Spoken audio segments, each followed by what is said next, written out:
saludó y de una vez, si quiere, lo agarra y lo sienta al lado suyo para que no nos sintamos tan solos.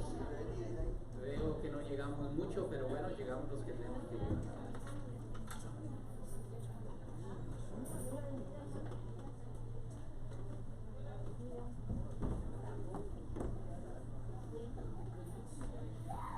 Solo quiero hacer un anuncio. Ayer estuve con las mujeres en el ayuno. No todo el tiempo, obviamente ellas duraron un buen tiempo, pero pude compartir con ellas una palabra. Tengo todavía como unas 4 copias de lo que les compartí. Si usted quiere una, mi esposa lo va a poner allá afuera.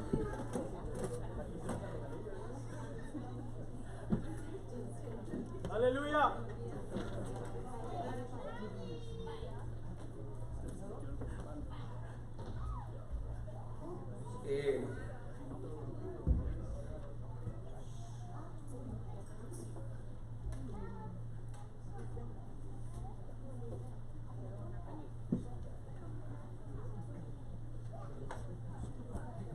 Vayan abriendo sus Biblias, libro Romanos capítulo 3. Libro Romanos capítulo 3.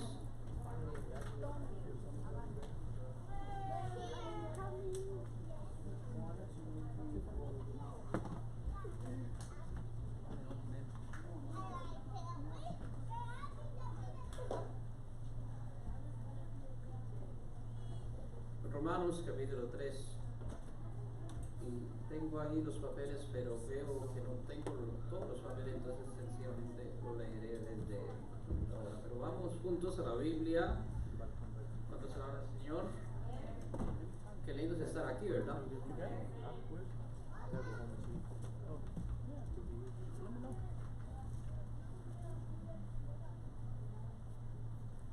Y no se desanimen. Dile que está a tu lado, no te desanimes.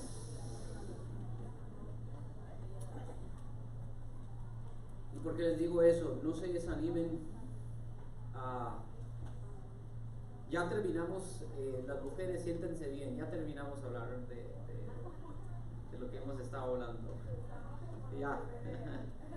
Ayer fue lo último que quería. No que no hay más que enseñarles, hay mucho más que enseñarles, pero como le estaba diciendo a mi esposa que el Señor, y lo hace conmigo, no sé si lo hace con usted, el Señor no nos da todo de un solo. Si lo hace, nos quiebra.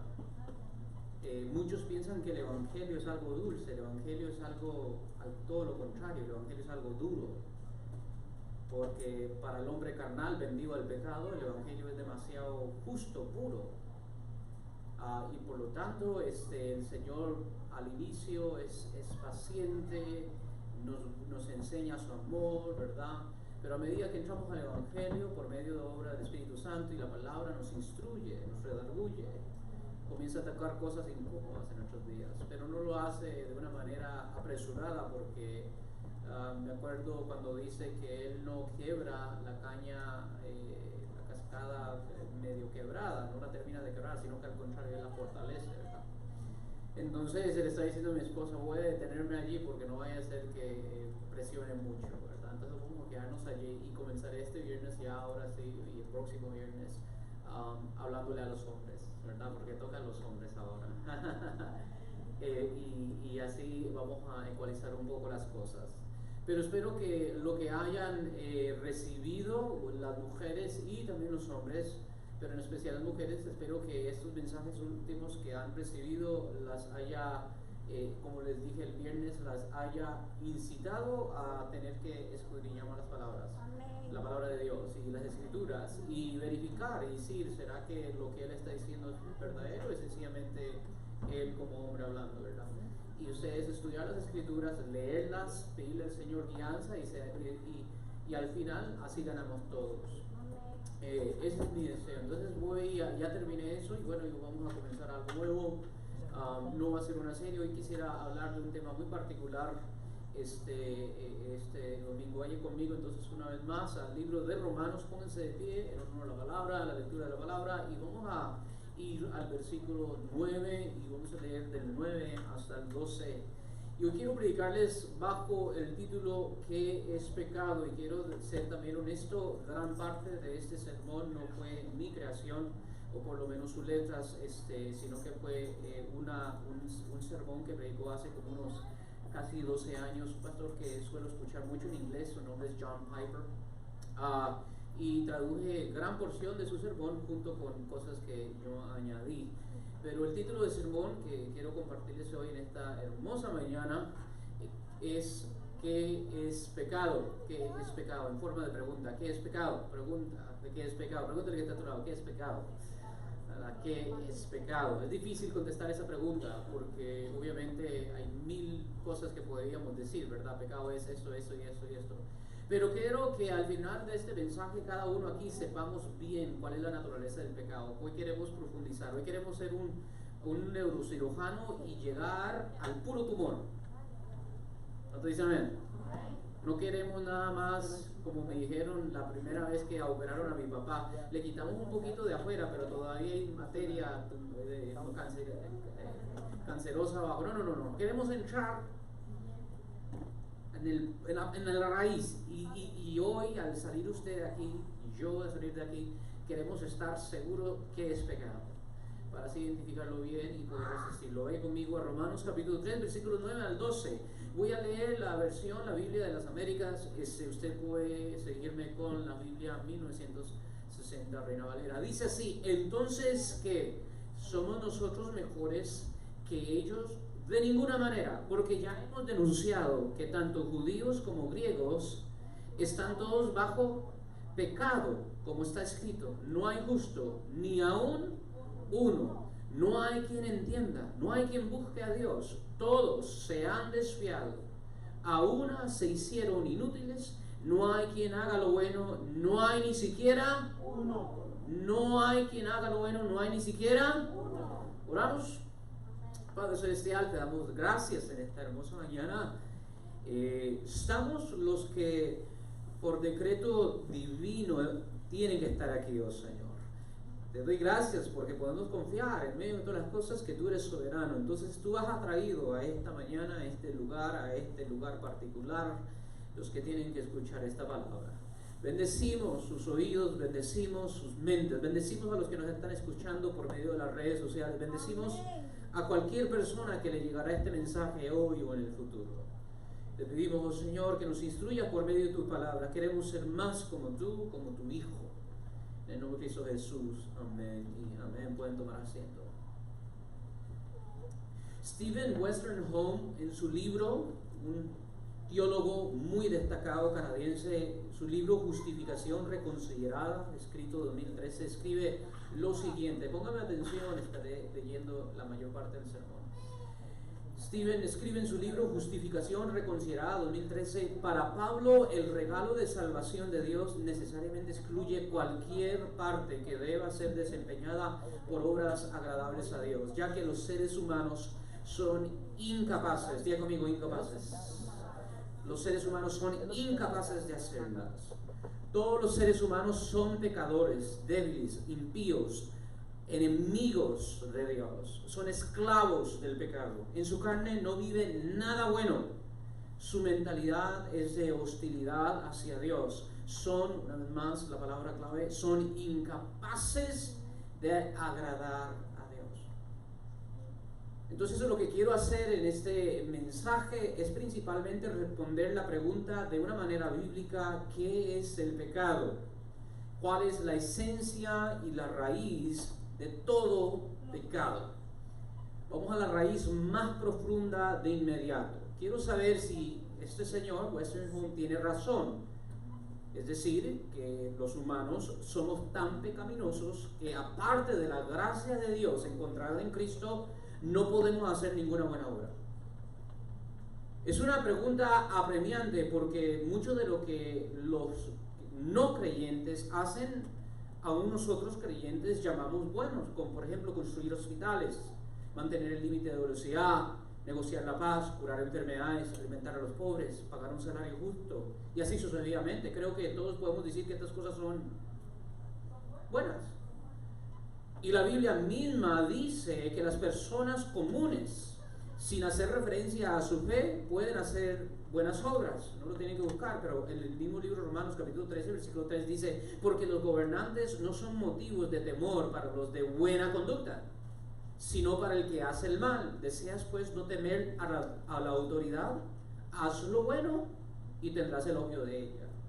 Entonces, ¿qué quiso decir Westerholm cuando dijo que los seres humanos son incapaces de hacer buenas obras? ¿Y por qué yo, y ojalá ustedes, si no lo están ahorita al final del sermón, y por qué yo estoy también 100% de acuerdo con él, que ciertamente los seres humanos somos incapaces de hacer buenas obras? El tratamiento más penetrante y extenso del pecado en la Biblia se encuentra aquí, en Romanos capítulos 1 al 3. E incluso cuando no se usa la palabra pecado, sabemos que es con el pecado que está lidiando el apóstol Pablo, porque cuando llega a resumir, dice, entonces, ¿qué? Como acabamos de leer el versículo 9, capítulo 3, ¿somos los judíos mejores? No en absoluto, porque ya hemos acusado a todos, tanto judíos como griegos, que están bajo pecados. Y no deja ninguna duda sobre su conclusión en el siguiente versículo, versículo 10. No hay ni siquiera un justo, no hay ni uno. ¿Cuántos justos hay en la tierra? Ni uno. Y esto no es solo en el año 2019, sino que en todos los tiempos. Y en el versículo 12 dice, no, nadie hace el bien, ni siquiera uno. Podemos retroceder a Romanos capítulo 1 en busca de la esencia del pecado, porque yo quiero saber cuál es la esencia del pecado. Yo no solo quiero saber cuáles actitudes o prácticas son pecaminosas, yo lo que quiero saber es cuál es la esencia, cuál es la definición del pecado. Por esencia quiero decir, ¿qué hay detrás de todo esto? ¿Qué hace que todas las acciones pecaminosas sean pecaminosas en primer lugar? ¿Qué está mal con nosotros en nuestro núcleo como ser humano que le da lugar a tantos tipos diferentes de maldad? Ahora ustedes pueden decir, ¿por qué usted piensa así? ¿Por qué no asumes que el pecado es lo que hacemos? Es decir, no lo profundices tanto así. El pecado es sencillamente lo malo que hacemos. ¿Por qué interiorizarlo? ¿Por qué van por debajo de la acera, una raíz o a una condición, la tal llamada depravación total? Diga conmigo, depravación. La razón por la que voy por debajo de nuestras obras a una raíz de depravación es porque Pablo lo hace, y lo estamos viendo aquí. Y no lo hace de manera incidental, sino que lo hace de una manera vigorosa y muy detallada. Pablo ve que la esencia o la raíz de todo pecado es una presencia, una fuerza que está en nosotros, parte de lo que somos, llamado pecado. Por ejemplo, en Romanos capítulo 7, versículo 8 dice, pero el pecado, aprovechándose del mandamiento, de la ley, produjo en mí toda clase de codicia. Vuelvo a repetir, pero el pecado, digo conmigo, el pecado, casi como hablando como una entidad, como un ente. Dice, pero el pecado, aprovechándose de la ley, del mandamiento, produjo en mí toda clase de codicia. Ahora bien, todos estaríamos de acuerdo en que la codicia es un pecado. ¿La codicia es un pecado? Bien, el Éxodo 20:17 dice, no codiciarás. Es un pecado en el corazón, un pecado del corazón que podría producir un pecado externo como el robo. Pero fíjese, Pablo dice, el pecado produjo codicia. Bueno, la codicia es pecado, ¿cierto? Pero hay un pecado debajo del pecado, que produce pecado. ¿Bien eso? El pecado produce codicia, que es pecado. Y sí, vuelvo a repetir, hay un pecado debajo del pecado que produce pecado. Y eso es lo que quiero ver. Yo no solo quiero decirles que es pecado, codicia es pecado, so what? Yo lo que quiero saber es la esencia, que es la fuerza que moviliza y que produce eso. ¿Qué hay en el fondo de todos mis males? ¿Qué hay de fondo de todos tus males y de todos los males del mundo? Vayamos a Romanos capítulo 1, vaya conmigo sus Biblias. Vayamos a Romanos capítulo 1 y comencemos con el versículo 18. A ver, agarren sus Biblias y espero que sus Biblias estén tan bien usadas que estén bien afiladas y que tengan un poquito de sangre. Que me diga que algunos dicen, no entendieron la... Vayamos a Romanos capítulo 1 y comencemos con el versículo 18. Ahora, vuelvo a repetir, yo estaré leyendo la versión de la Biblia de las Américas, pero ustedes pueden leer su versión Reina Valera 1960. Dice en el versículo 18, en el capítulo 1 de Romanos: porque la ira de Dios se revela desde el cielo contra toda impiedad e injusticia de los hombres que con injusticia, en el griego adikidia, reprimen la verdad. Ok, detengámonos ahí. Aquí la humanidad en general se describe como impía e injusta. ¿Bien? Juan dice en 1 Juan 5:17 que toda injusticia, y vuelve a aparecer esa palabra, adikidia, es pecado. Entonces, estamos hablando de pecado aquí. Y Pablo elige hablar de ello primero en términos de impiedad e injusticia. Son las dos palabras ahí que vemos. Y lo primero que dice al respecto es que hace que las personas repriman la verdad. Vuelvo a repetir, ¿qué hace el pecado? Hace que las personas repriman la verdad. ¿Están conmigo?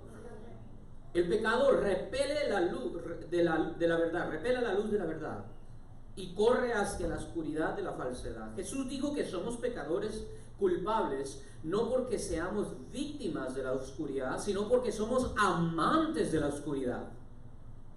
Juan 3:19. Nos recitan Juan 3:16. ¿Qué dicen Juan 3:16?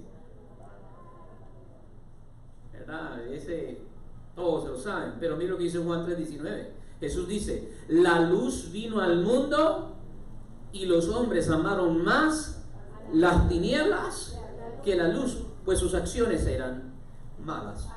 Por lo tanto, el pecado por naturaleza nos inclina y nos capacita para reprimir la verdad.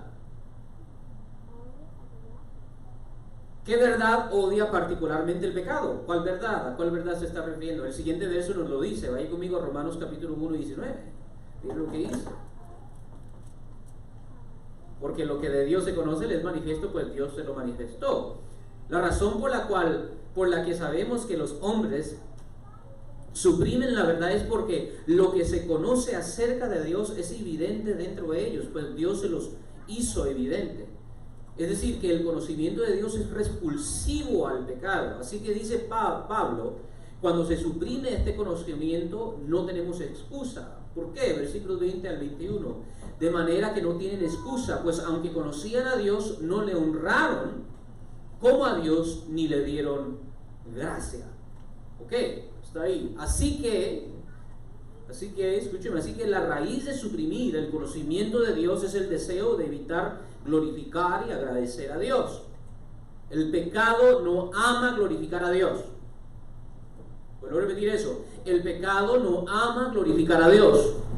El pecado no ama agradecer a Dios. El pecado odia glorificar a Dios y agradecer a Dios. Eso es lo que significa impío en el versículo 18 que acabamos de leer.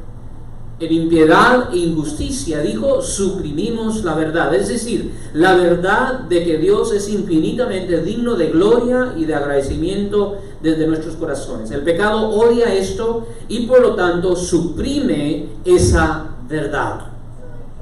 Pero el pecado no es solo un odio, el pecado es también un amante. Aquí es bien importante. Cuando la verdad odiada es suprimida, la mentira amada es abrazada. Es decir, suprime la verdad, odia la verdad, rechaza la verdad y la suplanta con una falsedad.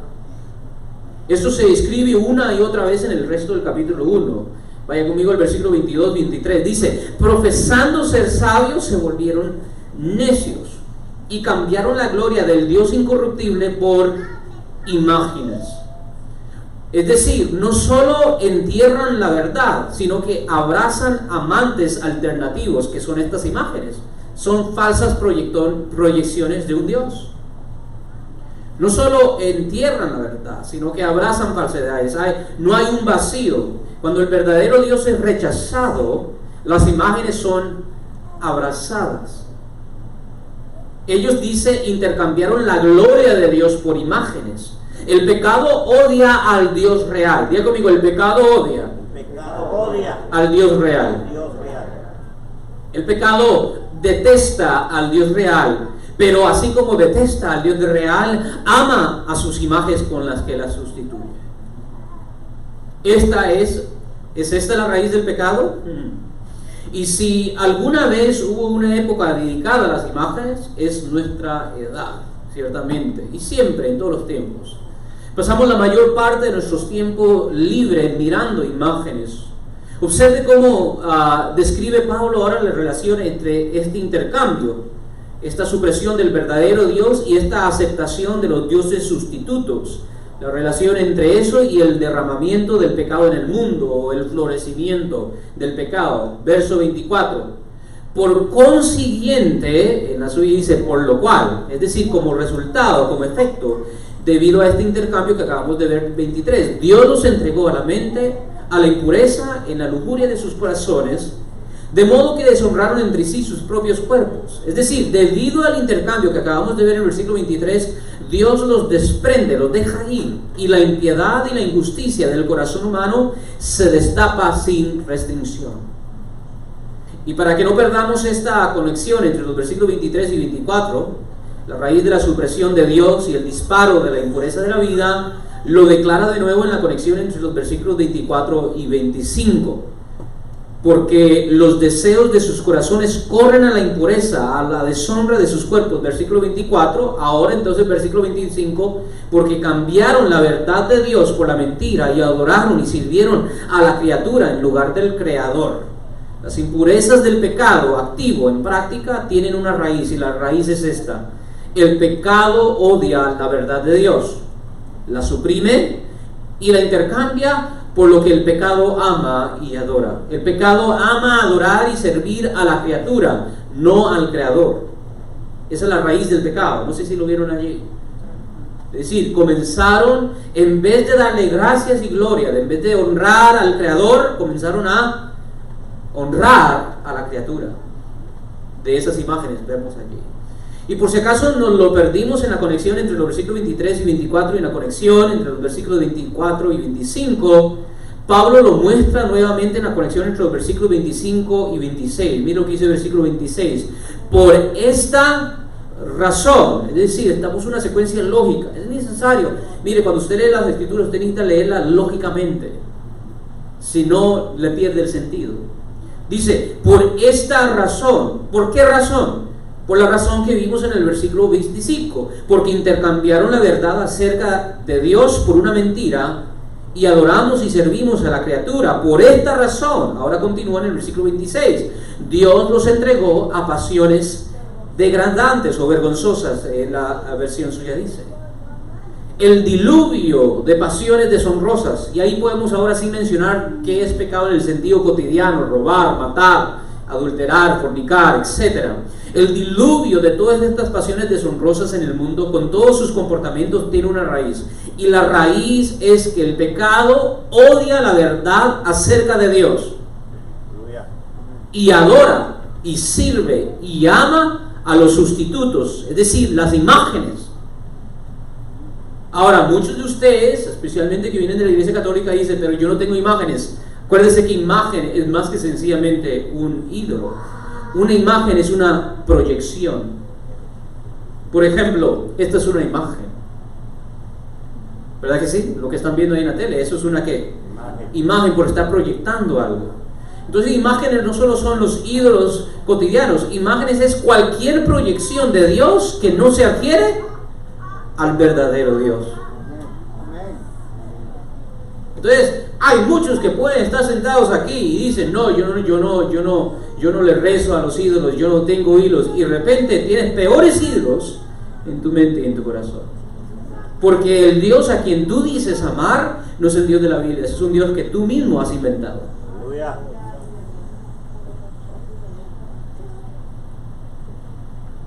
Bien importante que nosotros entendamos esto. Esto es bien, bien importante.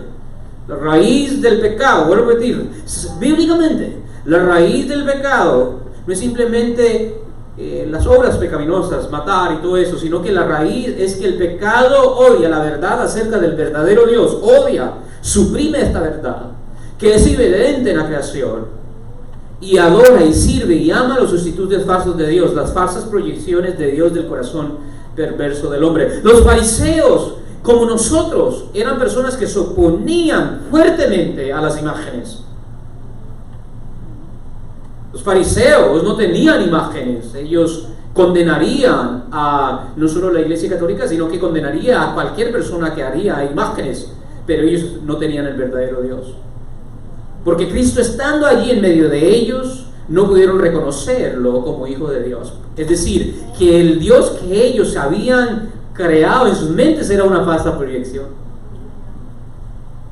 Entonces vuelvo a repetir, cuidado, cuidado, cuidado, que no vaya a ser que el Dios que nosotros nos imaginamos no es el Dios de las Escrituras.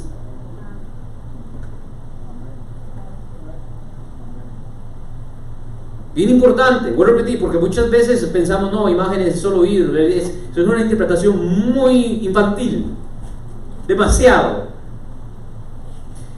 Y por favor toleren a Pablo un poco más, porque si crees que él está rematando mucho este punto, lo hace otra vez, vuelve a hacer la conexión una vez más, por cuarta vez.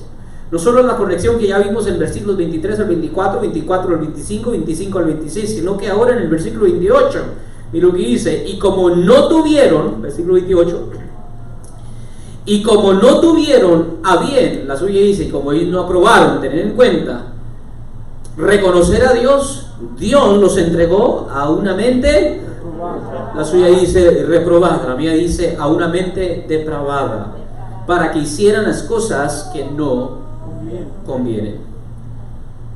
Esa frase importante, no aprobaron tener a Dios en su conocimiento, no aprobaron tener a Dios. La verdad de Dios les llega desde todas las direcciones y ellos sienten y ellos reaccionan ¿de qué manera? No te apruebo, no te quiero, no me gusta, no te dejaré entrar como parte de mi conocimiento. Y entonces luego viene la conexión que hemos visto ya 4 veces. Por lo tanto, Dios los entregó a una mente depravada para que hicieran las cosas que no convienen. Nótese, es importante, no vienen primero las obras pecaminosas. ¿Qué viene primero? La supresión de la verdad del verdadero Dios. Y después de esta supresión, suprimimos la verdad y comenzamos a sustituir al verdadero Dios por falsas proyecciones de Él. Entonces Dios nos entrega, y ahí es donde se destapa la impiedad y la injusticia del corazón del hombre. Entienda ese proceso. Observe 2 términos cruciales: debido a que prefieren mentiras a la verdad, como vimos en el versículo 25, e imágenes a Dios, como vimos en el versículo 23. Por lo tanto, Dios los entrega a una mente depravada. Entonces, si alguna vez tú te preguntas, y esto es importante porque esta es una doctrina fundamental, nosotros creemos, o la Biblia por lo menos lo afirma, aunque usted no lo crea, de que el hombre en su estado natural es completamente depravado. Nadie viene a Dios porque se lo merece y porque es bueno. Bien importante. Entonces, si usted alguna vez se pregunta de dónde viene esta idea de depravación humana, bueno, aquí está la respuesta en este versículo que acabamos de ver. Sin la redención de la gracia a través de la persona de Jesucristo, somos entregados a una depravación mental. Tenemos una mente depravada, reprobada, que no quiere a Dios, que suprime toda verdad de Dios, que le choca la verdad de Dios, y que así como odia la verdad de Dios, ama sus falsas imágenes de Dios. Oh no, yo no voy a la iglesia porque yo amo a Dios. No, yo no soy cristiano porque yo amo a Dios a mi manera. Idólatra, idólatra, arrepiéntete. El Dios que tú le sirves es tan falso como cualquier yeso.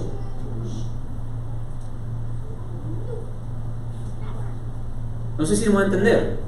Las imágenes no solo son no solo son eso, sino que las imágenes es cualquier concepto de Dios que no sea el Dios de la Biblia. Y esto es bien importante porque hoy vivimos en un mundo donde hasta los perversos dicen amar a Dios,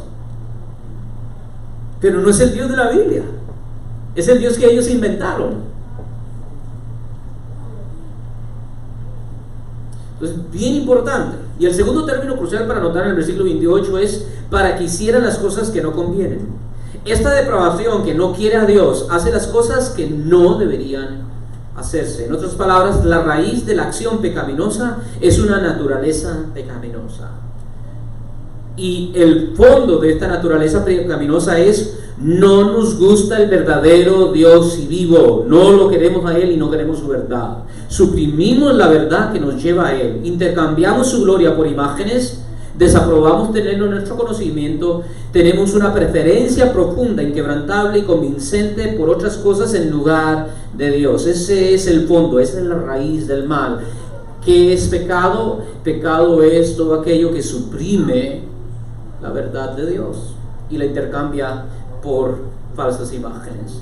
Entonces, cuando llegamos al final del análisis de Pablo y la acusación de nuestra condición, y él comienza a recurrir a la gran obra de Dios para salvarnos de nuestro pecado y de su ira contra nuestro pecado, no nos sorprende que lo resumiríamos con estas palabras en Romanos 3:23: por cuanto todos pecaron y no alcanzaron o se quedaron cortos. Yo creo que la Reina Valera dice así: por cuanto todos pecaron y se quedaron cortos de la gloria de Dios y están destituidos, dice así. La palabra para no alcanzar o estar destituidos es literalmente carencia. ¿Qué significa esto? Quiere decir que todos han pecado y por lo tanto carecen de la gloria de Dios. ¿Están entendiendo lo que les estoy diciendo? No han abrazado a Dios como el tesoro supremo. No han visto la gloria de Dios como el fin supremo de sus vidas.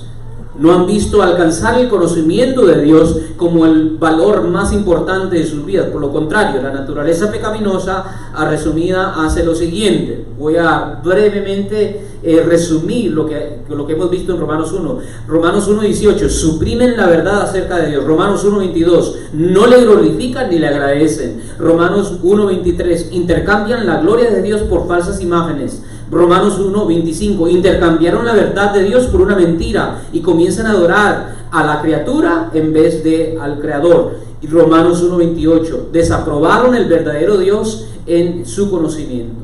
Y eso es lo que hace el hombre natural. No lo queremos. Preferimos otras cosas y otras personas más que a Dios. La gloria de Dios no es un valor muy importante para nosotros. Él no es nuestro tesoro supremo. Nos hemos quedado cortos o destituidos de esto. ¿De qué? De conocer, de apreciar, de valorar, de amar y atesorar a Dios por encima de todas las cosas. Oye Israel, Jehová nuestro Dios, Jehová uno es. Y amarás al Señor de todo corazón, con toda tu mente, con toda tu alma y con todas tus fuerzas. Cuando tenemos una propia revelación del verdadero Dios, Dios se vuelve el centro y el fin y la totalidad de todo lo que hacemos. No es un paréntesis, no es una coma un domingo en la mañana. Dios no es un espacio que solo llena 2 o 3 horas de mi semana. No, Dios se vuelve el objetivo principal por el cual vivimos y existimos.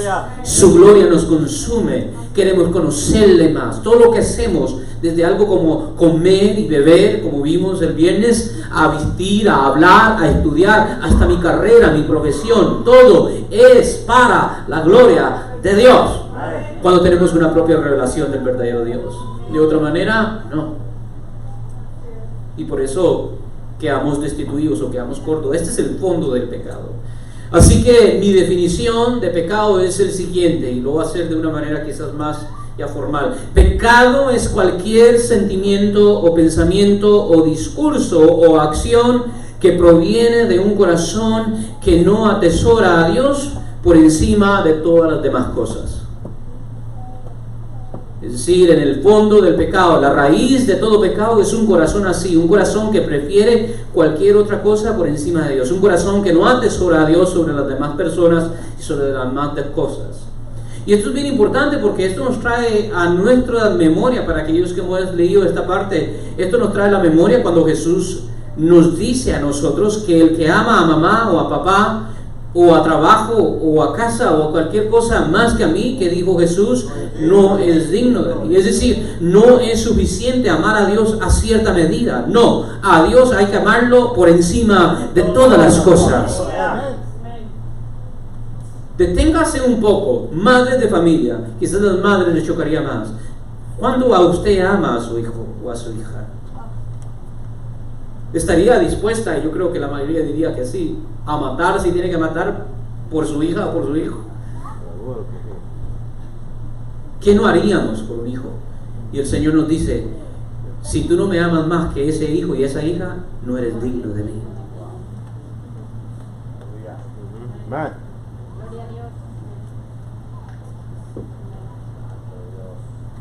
Por repetir, muchas veces estamos como el pueblo antiguo de Israel. Este pueblo de labios me alaba, pero su corazón está lejos de mí. Este pueblo me dice cada domingo, yo te amo sobre todas las cosas, pero entre semana ni siquiera una hora me ora.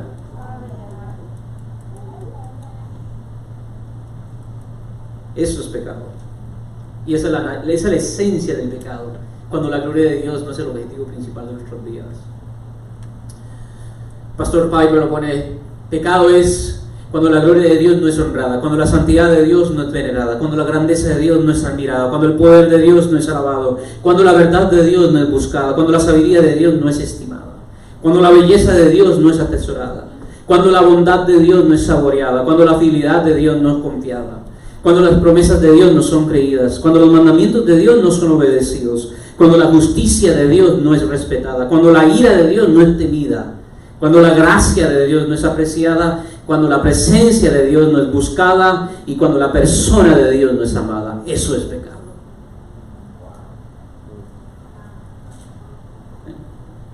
¿Por qué es que las personas pueden sentirse indignadas? Y eso es una pregunta que yo me hago todos los días, especialmente en el siglo en que vivimos. ¿Por qué es que las personas pueden sentirse indignadas emocional y moralmente por la pobreza cuando ven a un niño muerto de hambre, la explotación de los trabajadores y los prejuicios y las infracciones de la libertad de ciertas minorías y las múltiples injusticias del hombre contra el hombre, y sin embargo sentir poco o ningún remordimiento o indignación moral de que Dios sea ignorado, no creído, desobedecido, blasfemado, deshonrado y menospreciado por millones de personas en el mundo? Y a veces los mismos cristianos no dicen ni siquiera nada. ¿Por qué? Porque la gloria de Dios todavía no es lo más importante para nosotros. La respuesta es claro, pecado. Y esa es la máxima indignación del universo. Por eso los profetas les consumía el nombre de Dios. Por eso el profeta Elías retó a los falsos baales que Jezabel había erigido en el pueblo de Dios, y los retó, porque él lo consumía el celo de Dios. A Jesús lo consumía el celo del Padre. A Juan el Bautista lo consumía el celo del Padre. ¿Me están entendiendo? A ellos no solamente los consumía los males sociales, sí, eso, pero esa es una falsa bondad, esa es una falsa humanidad. No, lo que nos debe de consumir es la gloria de Dios. Aleluya. Una vez que Pablo ha dejado en claro cuál es la esencia o la raíz del pecado en Romanos capítulos 1 al 3, ahora deja claro en los siguientes capítulos la magnitud de su poder y del poder de esta fuerza del pecado en nosotros. Habla del pecado que reina como un rey en la muerte, capítulo 5, 21, que tiene dominio como un señor, capítulo 6, 14, que esclaviza como un amo de esclavos, capítulo 6, 6, a quien hemos sido vendidos, capítulo 7, 14, como una fuerza que produce otros pecados, capítulo 7, 8, como un poder que toma la ley y mata, capítulo 7, 11, como un inquilino, me gusta esta alegoría que él usa, como un inquilino ocupante hostil que mora en nosotros, capítulo 7, 17, es decir, el pecado es una fuerza que está viviendo en ti como un inquilino que se metió y no se quiere ir.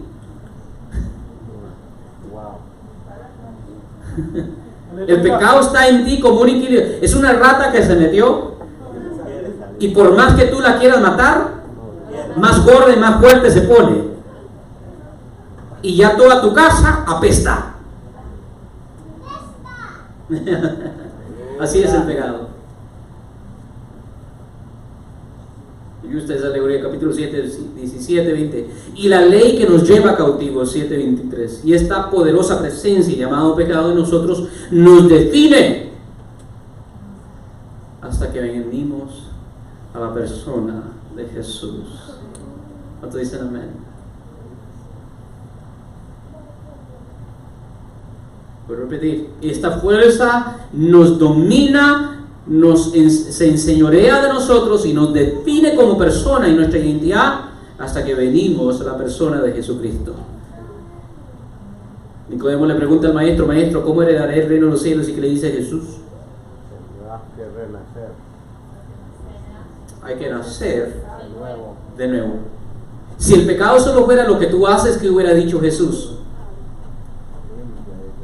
Deja de ser esto, esto y esto y esto y entrarás al reino de los cielos. No. Toda tu naturaleza es pecado. Tu ser entero es pecado. Lo que eres, quien tú eres, es pecado. Y lo impuro no habita con lo puro. Lo impío no habita con lo santo. Dios es un Dios santo, santo, santo, 3 veces santo. Qué lindo que los ángeles no destacan la bondad de Dios, no destacan su misericordia, sino que cada vez que vemos los serafines y el coro angelical cantando, que los que destacan, santo, santo, santo. La cualidad más excelsa de Dios es su santidad. Él es un ser perfecto, Él es un ser santo. El pecado no habita con Él. El pecado no se puede arrimar a Él. Y por eso necesitamos un redentor, un mediador. ¡Jesucristo! Con Dios no podemos. Y ahí viene Jesús. Y nos dice, como lo dijo a Nicodemo, y le preguntamos entonces, ¿qué hago? ¿Qué dice Jesús? Es cierto os digo que si no nacieres de nuevo, no verás el reino de Dios. No entrarás al reino de los cielos. No solo no es suficiente dejar de ser pecado. No, pastor, yo ya no miento como antes. No, hay que nacer de nuevo. Porque tú de repente ya no mientes y ya no adulteras, pero tú todavía tienes apatía en el corazón y te es difícil orar y leer la Biblia. ¿Por qué? Porque la gloria de Dios todavía no te consume.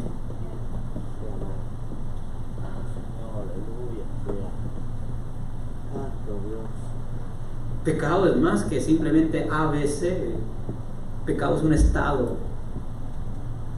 Y por eso hay que nacer de nuevo. Jesús dice, Juan 3:6, lo que es nacido de la carne, es decir, lo que es del pecado. Tú puedes agarrar un coche, un cerdo, lavarlo, ponerle un poquito de desodorante, darle un poquito de perfume, ¿verdad? Un poquito, lavarle los dientes, pero ¿qué va a pasar después de una semana?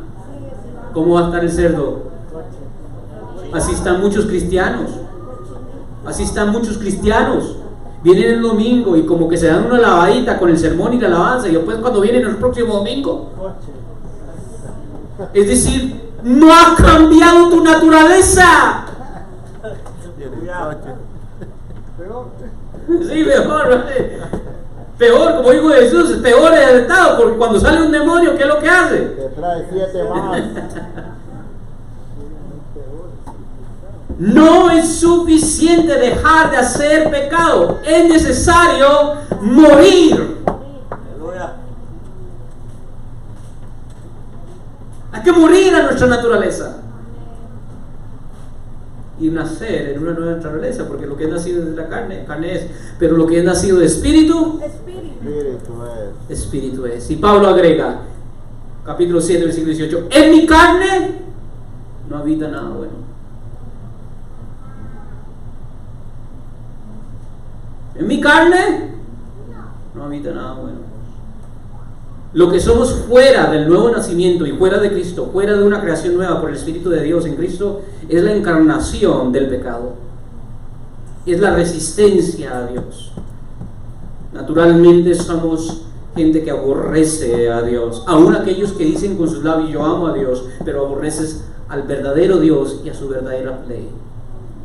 Romanos capítulo 8, versículo 7 dice, ya que la mente puesta en la carne es enemiga de Dios porque no se sujeta a la ley de Dios, pues ni siquiera puede hacerlo. Eso es lo que estaba hablando yo con mi esposa hoy en camino aquí a la iglesia, de que hay muchas personas, muchos cristianos que lo que están haciendo y lo que puedo ver, y quizás un buen parte de mi vida como cristiano también lo fue así, hay muchos cristianos que lo que están haciendo es que están tratando de hacer están tratando de vivir una vida espiritual de una carnalmente. No sé si me voy a entender. Están tratando de vivir una vida espiritual en la carne y no se puede. Pablo, vuelvo a repetir, dice: la mente puesta en la carne es enemiga de Dios, puesta que no se sujeta a Dios y ni siquiera puede hacerlo. Decir que nuestra carne está vendida al pecado, y nuestra carne, por más que quiera, por más buenas intenciones que pueden haber en tu corazón, tu carne no se sujeta a Dios. Porque no quiere. Porque desaprueba a Dios como tesoro supremo. Prefiere la comodidad, prefiere la riqueza, prefiere la lujuria, prefiere el sexo, prefiere el placer, prefiere la buena fama, prefiere muchas amistades, prefiere una casa grande, prefiere niños saludables, prefiere muchas otras cosas. La gloria de Dios no es una prioridad. No es. Y eso es importante. Esa es la encarnación del pecado. Así que puedes descartar para siempre la idea de que tu pecado es principalmente lo que haces o no haces. No. Es principalmente quién eres.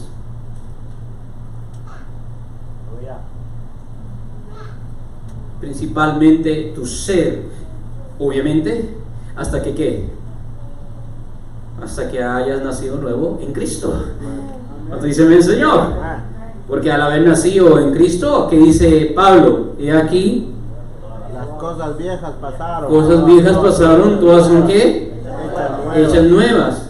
¿Qué somos ahora? Nueva criatura. Nueva criatura somos, cuando dice el Señor. ¿Y qué es esta nueva criatura? ¿A qué se refiere Pablo cuando dice nueva criatura? Lo que está diciendo es que casi lo que literalmente está diciendo ahí, para darles el sentido propio, es: somos una nueva especie. ¿Verdad? Somos una nueva especie, somos algo distinto. En Cristo ya no somos el mismo de antes, literalmente. Tenemos una nueva, es casi como un nuevo ADN. Y sí, tenemos un nuevo ADN, es el soplo del Espíritu Santo. Antes de Cristo, el pecado es un poder, e incluso entonces, para nosotros que nacemos de Dios, es un enemigo permanente y morador que debe ser condenado a muerte todos los días por el Espíritu. Romanos capítulo 8, versículo 13. Esto es importante porque significa que, y ese es el gemido, esa es la aflicción del nuevo espíritu nacido en Cristo, del alma renovada en Cristo, y de que todavía tristemente estamos atrapados ¿en qué? En este cuerpo. Y este cuerpo está vendido al pecado. Y entonces, aunque somos nuevas criaturas y ahora tenemos una nueva naturaleza, y como Jesús le dijo a Pedro, el Espíritu está ¿qué? Dispuesto, es decir, la nueva naturaleza en nosotros ya quiere buscar a Dios. ¿Agarramos este o sin micrófono? ¿Tiene batería? Agarra el tuyo. El Espíritu, el Espíritu quiere, ¿me escuchan, verdad? El Espíritu quiere, pero todavía esta carne ciertamente no ha sido transformada. Entonces, por eso es que anhelamos que la redención de Cristo, la completa redención, que es que su venida, para que al Él venir, ahora sí, no solo nuestra alma y nuestro espíritu es transformado, sino que ahora ¿qué? Nuestro cuerpo será transformado. Y entonces lo externo por fin se alineará ¿con qué? Con lo interno. Pero pregunta, ¿ya lo interno nació de nuevo en ti? Esto es bien importante que nosotros nos preguntemos. ¿O será que, como le dije hace poco a alguien, solamente estamos jugando, verdad, a la iglesita? Entonces, que es muy importante, antes de Cristo el pecado no es un poder ajeno, el pecado es nuestra preferencia por cualquier cosa sobre Dios, el pecado es nuestra desaprobación de Dios, el pecado es nuestro intercambio de su gloria por sustitutos, el pecado es nuestra supresión de la verdad de Dios, el pecado es la hostilidad de nuestro corazón hacia Dios, es lo que somos hasta el fondo de nuestros corazones, hasta nuestros tuétanos, hasta que Cristo viene y transforma radicalmente esa naturaleza. Entonces, ¿pueden tales pecadores hacer buenas obras? Porque esa era la pregunta inicial, ¿verdad? ¿Puede ser una persona de buenas obras? ¿Pueden tales pecadores hacer buenas obras? Como construir hospitales, mantener el límite de velocidad, negociar la paz, curar enfermedades, alimentar a los pobres, pagar salarios. Y por supuesto, desde un ángulo, la respuesta sería sí. Pero entonces, ¿qué quiso decir Westerholm, esa cita que les di al inicio, cuando digo que los seres humanos son incapaces? Voy a repetir, los seres humanos son incapaces de hacer buenas obras. ¿Estaba él simplemente equivocado? La respuesta es no, porque de otro ángulo desde el cual mirar, es decir, el ángulo bíblico, el otro ángulo comienza en Romanos 3, 10 y 2, y lo vimos al inicio. No hay justo, no hay ni siquiera uno, no hay quien haga no hay ni siquiera uno. Es decir, desde este ángulo, desde el ángulo bíblico, sin Cristo no podemos hacer nada bueno. Aún el construir hospitales y darle comida, y este ha sido el gran engaño. Este es el gran engaño que la iglesia del siglo XXI se ha dejado engañar con el mundo, que nos ha dicho a nosotros. Miré una publicación en Facebook que estaba compartida casi 100,000 veces, y muchas de esas compartidas eran de personas cristianas, que dice: no seas religioso, no seas musulmán, no seas cristiano, no seas eso, sencillamente sé una buena persona y ayuda a los pobres, algo así. Y un montón de corazoncitos y un montón de cheers. Esa es la mentira del diablo. Esa es precisamente la criatura dándose gloria a la criatura. Podemos ser buenos sin el Creador. No necesitas creer en Dios, no necesitas ser cristiano, no necesitas ser religioso, no, solo haz buenas cosas y eso basta. Ese es el gran engaño. Sin Cristo no hay nada bueno. Un cristiano bíblico, en vez de hacer el like y share, ¿qué hubiera hecho? Le hubiera recitado Romanos 3, 10, 12. No hay un justo, ni siquiera uno. No hay nadie que haga lo bueno, no hay ni siquiera uno. Pero para eso Dios mandó a Jesús. Y por si acaso tú te crees muy bueno, te recuerdo que el mismo Jesús, estando en forma de carne, cuando le dijeron: maestro bueno, ¿qué tengo que hacer para heredar la vida eterna? Antes de contestar la pregunta, ¿qué le dijo al que estaba preguntándolo? ¿Por qué me llamas bueno? No hay un solo bueno. Entonces, bájate de ahí, dile que está a tu lado, bájate.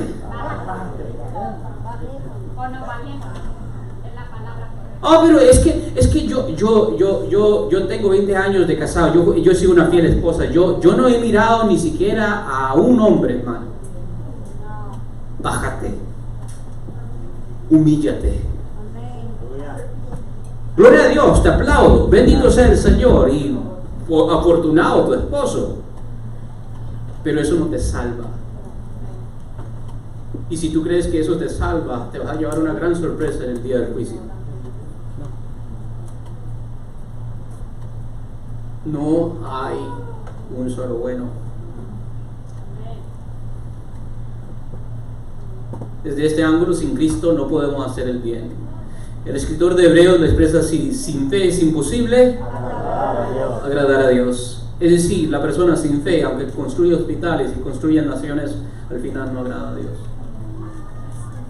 Y Pablo lo expresa así: todo lo que no procede de fe, Romanos 14, 23, es pecado. Es decir, que los hombres sin fe, aún sus buenas obras, son trapos de inmundicia.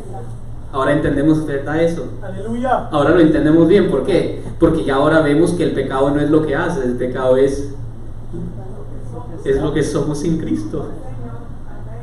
Y entonces aún nuestras buenas obras son trapos de inmundicia.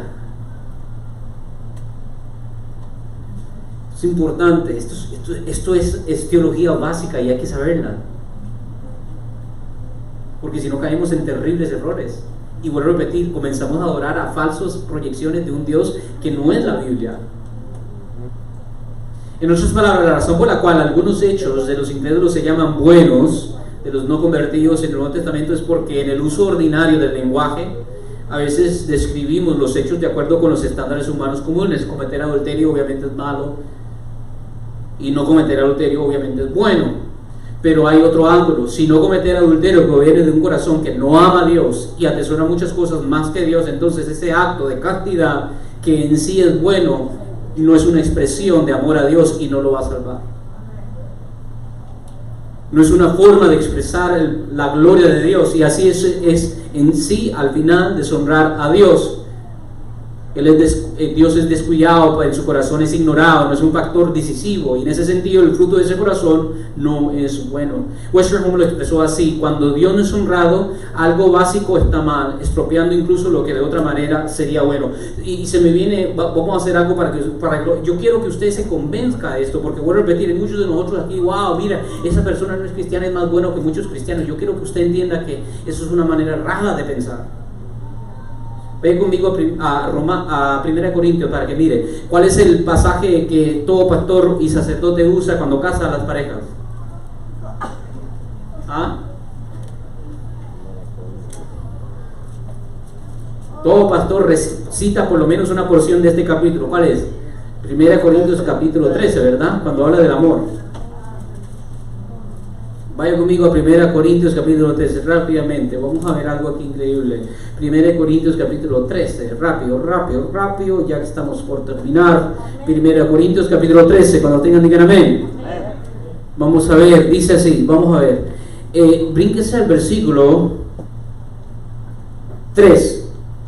Ok, véanme primero, todavía no lo lean, vean. Si pensamos que ser bueno es cosas que yo hago, es decir, si yo hago bien, eso es bueno. Y si pensamos que pecado es también cosas que yo hago, que son malas, entonces, vuelvo a repetir, bajo ese criterio, aún los impíos pueden ser o buenos o malos.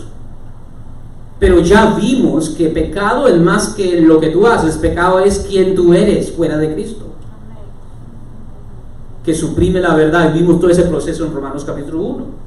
Veamos que el amor, para que ustedes entiendan, porque ahorita especialmente en este mes se ha celebrado mucho el amor, es el mes del amor, pero para que ustedes miren que el amor de Dios es un amor completamente distinto al amor del hombre. Miren lo que dice el versículo 3, dice: y si repartiese todos mis ¿qué? Bienes para dar de comer a los pobres, y se entregase mi cuerpo para ser quemado. Pero pregunta, ¿esos son actos buenos o malos? Esos son actos que demuestran odio o amor. Pero dice, aún si yo hago eso, ¿y qué dice? No tengo amor. De nada me sirve. Es decir, podemos tener obras que aparentan ser buenas, pero si en nuestro corazón, nuestra esencia, todavía no habita el verdadero amor de Dios, de nada sirve. Aleluya. ¿Entienden esto? Esto está claro. Ahora, muchos dicen, pero es que lo que movió a esa persona que es impía es amor. No, porque de este amor del que está hablando Pablo, después Pablo lo escribe. Brínquese al versículo 4. El amor es paciente, el amor es sufrido, benigno, el amor no tiene envidia, el amor no es jactancioso, no sé qué, venece, no hace qué, nada individuo, no busca lo suyo, no se irrita, no guarda rencor. Aquí viene el bueno. No se goza de qué, más se goza de la verdad. ¿Qué acabamos de ver en Romanos capítulo 1? ¿Qué es lo que hace el pecado en el hombre? Suprime la verdad que está manifiesta en la creación, y que es que Dios es real y Dios se merece la gloria y el agradecimiento. Es decir, que este amor no es el amor que tú sientes por tu esposa. No me baratee el ágape de Dios. No me baratee el amor de Dios. Este amor no es ese. Ahora, lo podemos usar y descontextualizar, pero bíblicamente, doctrinal, hermenéuticamente, este es el amor que solo Dios ha podido derramar en los corazones que han aceptado a Cristo Jesús. Y que ese es el amor basado en ¿qué? En la verdad. ¿Y cuál es la verdad? De que Cristo es el Hijo de Dios y de que Dios es real y que Él se merece toda la gloria. Entonces tú puedes ser filantrópico. Filántropo. Que así se dice, ¿verdad? Filántropo. Filántropos son los que donan billones y millones de dólares, ¿verdad? Tú puedes ser un filántropo. Pero si no tienes el amor de Dios, al final nada sirve. Y por eso el Evangelio choca con el hombre natural, porque para el hombre natural, ¿qué pasa después de que hace eso? ¿Cómo se siente? Hey, ¿dónde está mi trofeo? Por lo menos aplausos. Y viene el Evangelio de Dios y lo cachetea y le dice: tú no eres nada, arrepiéntete. Por eso el Evangelio es fuerte, es duro. Por eso es que, como dijo Jesús, difícilmente entrarán los ricos en el reino de los cielos. ¿Por qué? Porque el rico tiene esa presuposición de que me está yendo bien porque debo estar agradando a Dios. Entonces es bien importante que nosotros tengamos esto en mente. ¿Están entendiendo hasta el momento, verdad?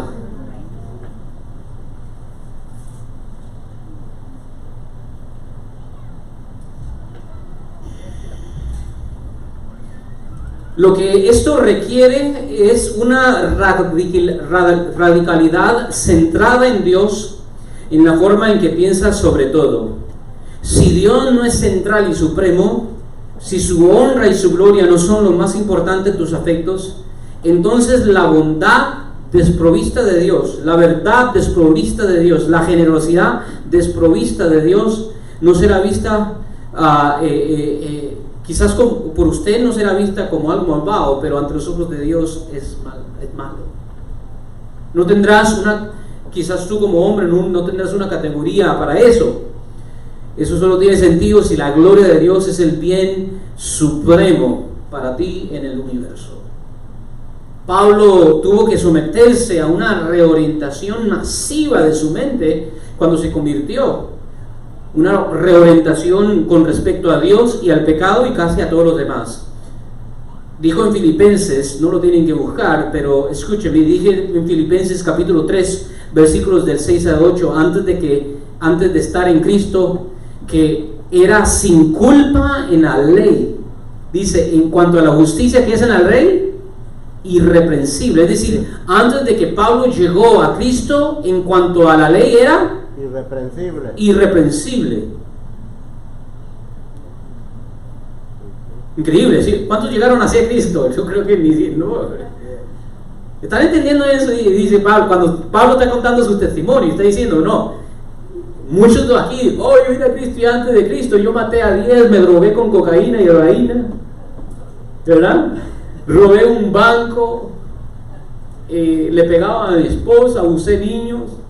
Y después Cristo en la cárcel me rescató y viene, gloria a Dios por ti. No, Pablo dice, antes de venir a Cristo, en la ley de Dios yo era irreprensible, los guardaba todos.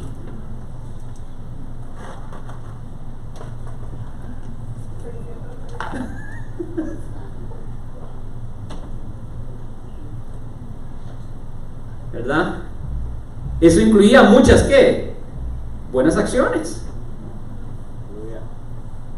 ¿Sí o no?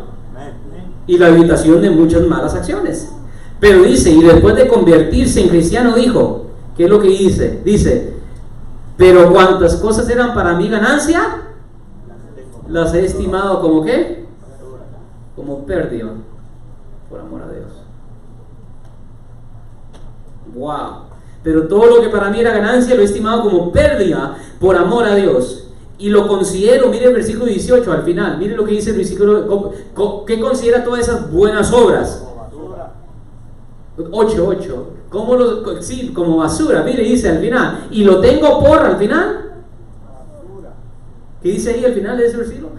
Y lo tengo por, es decir, mis buenas obras los tengo como para ganar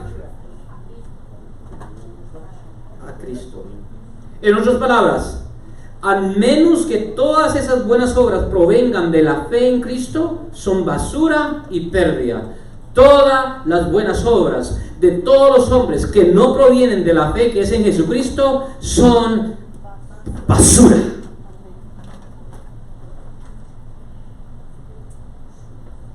Algunos no están entendiendo las implicaciones de estas cosas, pero el momento que el Espíritu Santo te revele esa verdad bíblica, tú te darás cuenta de la urgencia de predicar a Cristo,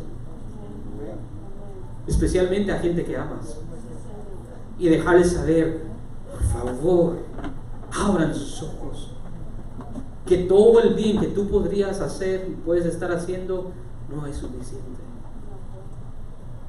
Necesitas abrazar a Cristo. Esta fue una orientación radical para el apóstol Pablo. Pablo no vino porque se sentía malo. No, Pablo se sentía el hombre más perfecto. Pero cuando vio la gloria y el resplandor del que lo hizo ciego en el camino a Damasco, y cuando vio ese resplandor y cuando reconoció el señorío de Jesús, todo lo que él antes miraba como bueno, ahora pierde su valor por alcanzar a Jesús. La gloria de Dios ahora lo consume. Y toda esa pasión y ese celo, dizque santo, que inclusive lo impulsó a perseguir la iglesia, ahora Dios lo comienza y lo usa como la pasión para que el mismo Pablo entregue su vida al punto de perder su cabeza por la gloria de Dios. Ojalá que nosotros seamos eso. La razón por la que Pablo dice que todo lo que no proviene de fe es pecado es que la fe es un recibimiento de Dios en Cristo como nuestro Señor, Salvador y supremo tesoro, lo que significa que las acciones que no provienen de fe no vienen de atesorar a Dios sobre todas las cosas, y eso es lo que es pecado, no atesorar a Dios por encima de todas las cosas, prefiriendo algo más que a Dios. Antes de Cristo estábamos muertos en nuestros pecados, ciegos a nuestra propia impiedad, amantes de nosotros mismos, aborrecedores de Dios, depravados, viciados, en esclavitud de nuestros instintos. El único Dios que amábamos era la imagen, Romanos 1, la imagen que nosotros mismos teníamos de quién era Dios. Una imagen egocéntrica, un falso y no santo Dios. Pero Dios, el santo, extendió su mano hacia nosotros, y nosotros, estando muertos en nuestros pecados, completamente ciegos a la depravación de nuestra propia maldad, Él extendió su mano allí y nos sacó y nos iluminó con sus luces admirables y nos rescató y nos redimió y nos lavó y nos sanó y nos santificó y nos amó.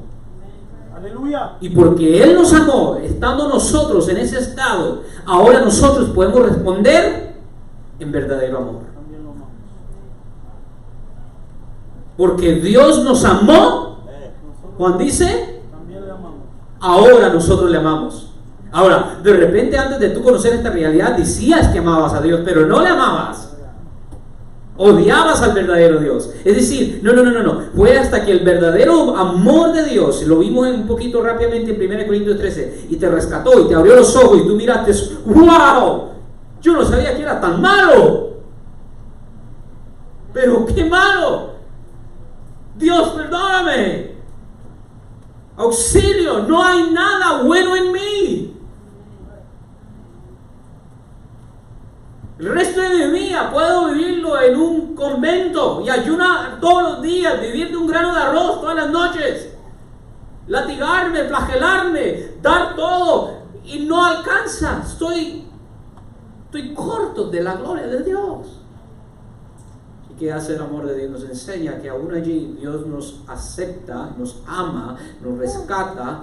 Dice el libro de Efesios que antes de la fundación del mundo, Él nos escogió y de antemano preparó buenas obras para que nosotros caminásemos en ellas. Y eso produce en nosotros una conmoción tan grande que no podemos más que responder como un niño responde. ¿Y cómo es que un recién nacido responde? ¿Qué es lo primero que quiere un recién nacido cuando nace y sale del vientre? ¿Qué es lo primero? ¿A dónde está mi teta? Obviamente no lo dice así, ¿verdad? Te asustaría, ¿verdad? ¡Wow! ¡Qué bien hablado!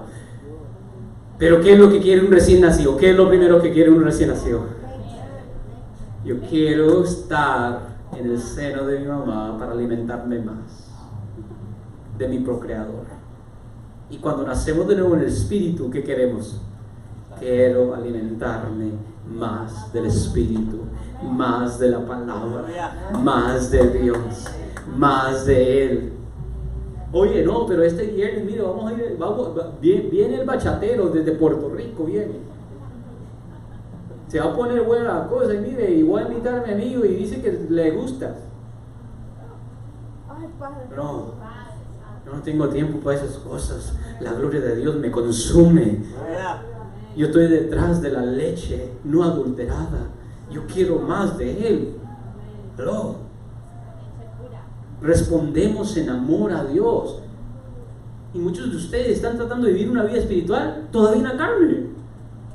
Y entonces te tienes que decir, uy, yo quiero ir allá, ay, qué rica bachata, y ojalá, pero no, tú eres cristiano, vamos a la iglesia.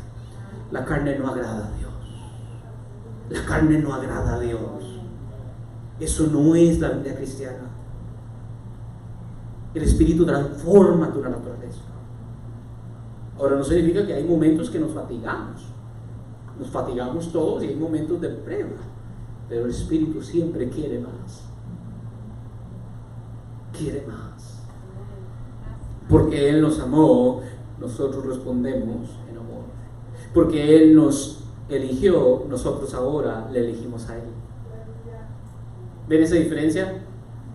Porque una persona vendida en la totalidad de su aprobación no puede escoger a Dios.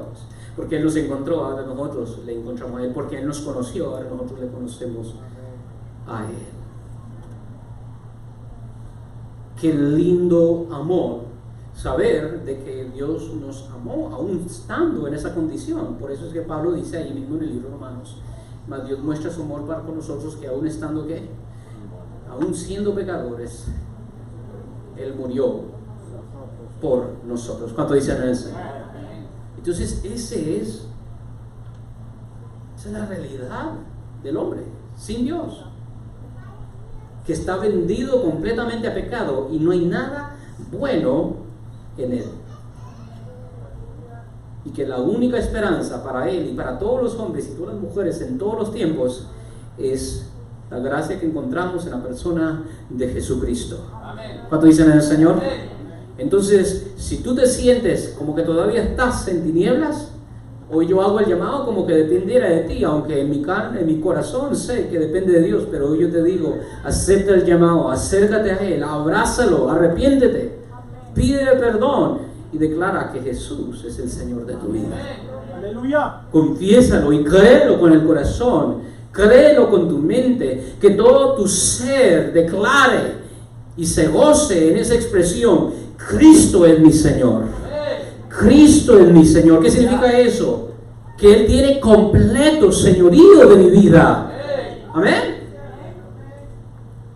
Cristo es mi Señor, Cristo es mi Señor. Hay que creerlo, hay que vivirlo. ¿Qué significa? Que si Jesús nos dice, hijo mío, ve para allá, como Cristo es mi Señor, yo iré para allá. Cristo no es solo el Salvador, Cristo es mi Señor. Y creámoslo y vivámoslo. Y después de haberlo vivido y ser transformados según la imagen de Jesucristo, compartámoslo. Porque hay muchas personas que creyendo ser buenas son malas y necesitan ser rescatados de las llamas del infierno. Necesita un hermano, una hermana como tú, que ha experimentado el amor de Dios, la gracia de Cristo, para que le venga y le diga: ven a la luz, yo quiero mostrarte el amor de Dios. Yo quiero mostrarte la verdadera esperanza. Pongámonos de pie para hacer una oración. Padre Celestial, te damos gracias en esta hermosa mañana y tarde, y te pedimos que al volver a nuestros hogares y al trabajo de la semana, que tú, oh Señor, martilles en nuestros corazones y en nuestras mentes tus palabras. Vivimos en un tiempo, oh Señor, donde se escucha todo tipo de mensaje, y la mayoría de los mensajes que se escuchan hoy son motivacionales, es decir, agitan la carne, pero no tocan la llaga, no entran a la herida, emocionan, oh Señor, pero no sanan adentro donde está, oh Dios, el mal, y el mal se llama pecado. Te pedimos, oh Señor, te pido dos cosas. Te pido por aquellos que ya estamos adentro, por aquellos que ya hemos nacido de nuevo. Primero que todo, te damos gracias y te damos toda la gloria a ti. Porque si fuera por nosotros mismos, estuviéramos perdidos. Si fuera por nuestras fuerzas y nuestra sabiduría, hace tiempo, Señor, Satanás reinaría sobre nuestras vidas. Pero, Señor, te damos gracias porque tú, en tu infinita misericordia, te complaciste revelarte. Y nos has rescatado por medio de la predicación del Evangelio y por medio de tu Espíritu. Ahora podemos ver quién es Jesús. Por medio de tu Espíritu ahora podemos ver qué es la iglesia. Por medio de tu Espíritu ahora podemos crecer en sabiduría. Por medio de tu Espíritu ahora podemos crecer en los frutos. Por medio de tu Espíritu podemos conocerte más. Ayúdanos, fortalécenos. No permitas, oh Señor, que venga el enemigo y nos tiente, sino que líbranos del mal. Esa es una oración. Y la segunda, oh Señor, te pido, Padre Celestial, por aquellos que piensan que están adentro, pero todavía no han nacido de nuevo. Judas Iscariote por 3 años anduvo con Jesús y los demás. Por 3 años él estuvo escuchando las mismas palabras y el mismo mensaje. Por 3 años estaba de amigo, e incluso él fue uno de los comisionados cuando tú enviaste a los 12 a sanar y a liberar y a sacar demonios. Ahí Judas Iscariote también estaba sanando, echando fuera demonios, pero él todavía era hijo del diablo. ¿Y cómo sabemos esto? Porque la noche que te entregó, entró el diablo en él para traicionarte. Padre, te pido por ese grupo, no solo aquí en esta iglesia, pero cualquier iglesia o cualquier persona que me escucha, para que aquellos, oh Señor, que están tratando de vivir una vida espiritual en la carne, están tratando de ser parte de una empresa espiritual en la carne, Padre, chócalos con tu verdad, chócalos con tu palabra, hazles entender, oh Señor, que no se trata de esfuerzo humano, que no se trata, oh Señor, de simplemente dejar de hacer ciertas cosas y comenzar a hacer otras. Si fuera así de fácil, no necesitaríamos la cruz. Enséñales, oh Señor, que como le dijo Jesús a Nicodemos, y no solo enséñales, sino revélales el significado. Revélales, oh Señor, que hay que nacer de nuevo, no de carne, sino de agua y de espíritu. Y que ellos te vean por quien tú eres, y al verte puedan por fin, oh Señor, conocerte, abrazarte y hacer tu voluntad. En el nombre de Jesús, amén y amén. Que Dios los bendiga, hermanos. Pasen una feliz tarde, una feliz semana. Yo creo que no tenemos anuncio, ¿verdad? ¿No? Galo, ¿cuándo es la reunión? Oh, ya la tenemos, ¿verdad? El sábado pasado. Ya la tuvimos, sí. Y mira, como digo, ya quiero más, ¿verdad? Y especialmente después de ese estuvo muy lindo el patio, está muy lindo el patio de nuestro hermano Galo y Jesse. Dios les bendiga, hermanos. Pasen una feliz tarde, gócense, nos vemos. A todos los padres que tienen hijos que se están graduando esta semana, felicidades. Oramos por ustedes, oramos por sus hijos. Que Dios los bendiga, que Dios los guarde. Amén.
Ok, ya. Sí, así le llamamos. Ok. Dale, Gracias. yo pregunté.